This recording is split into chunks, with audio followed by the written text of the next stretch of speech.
ఇది నవ్వులాటనే. ఏ విమర్శ చేయాలో కూడా వీళ్ళకి అర్థమైతే లేదు. మైండ్ బ్లాక్ అయిపోయింది బీజేపీలోకి.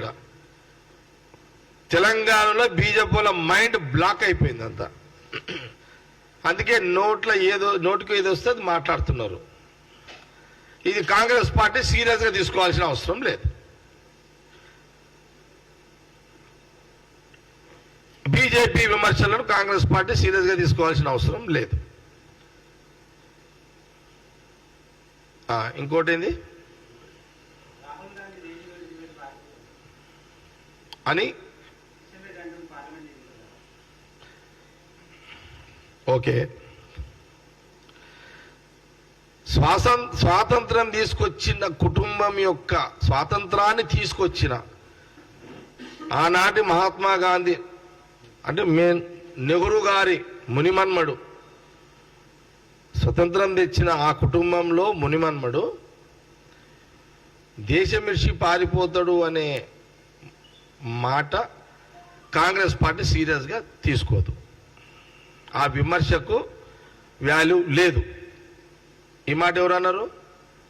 కిషన్ రెడ్డి గారు అన్న మాటకు వాల్యూ లేదు, నో వాల్యూ దానికి. రాహుల్ గాంధీ గారి మీద అన్న మాటకు దానికి వాల్యూ లేదు. దానికి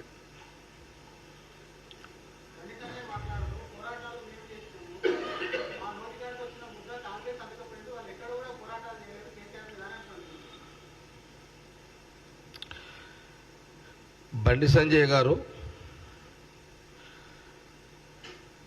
నువ్వు కాంగ్రెస్ పార్టీని విమర్శించే ముందు నీ కుర్చీ నువ్వు కాపాడుకునే శక్తే నీకు లేదు. నీకు తెలియకుండా నీ ప్రెసిడెంట్ కుర్చీ గురించి పడేశారు. నువ్వేం మాట్లాడుతావు బండి సంజయ్? నాకు అర్థం కాదు. కాంగ్రెస్ మీద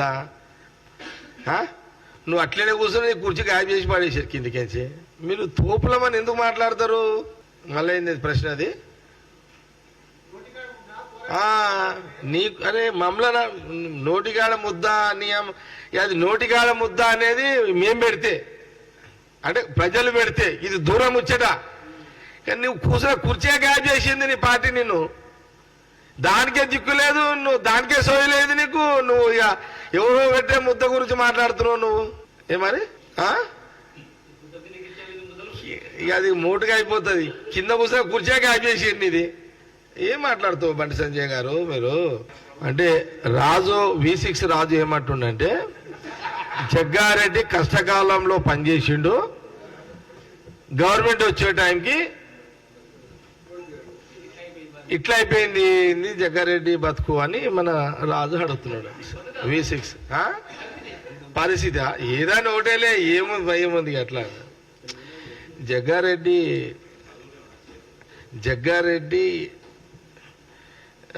ఇది సీరియస్ మ్యాటరు.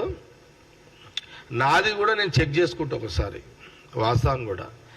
జీవితం అంతా కూడా కష్టకాలంలోనే కష్టమున్న పరిస్థితుల్లో కష్టానికే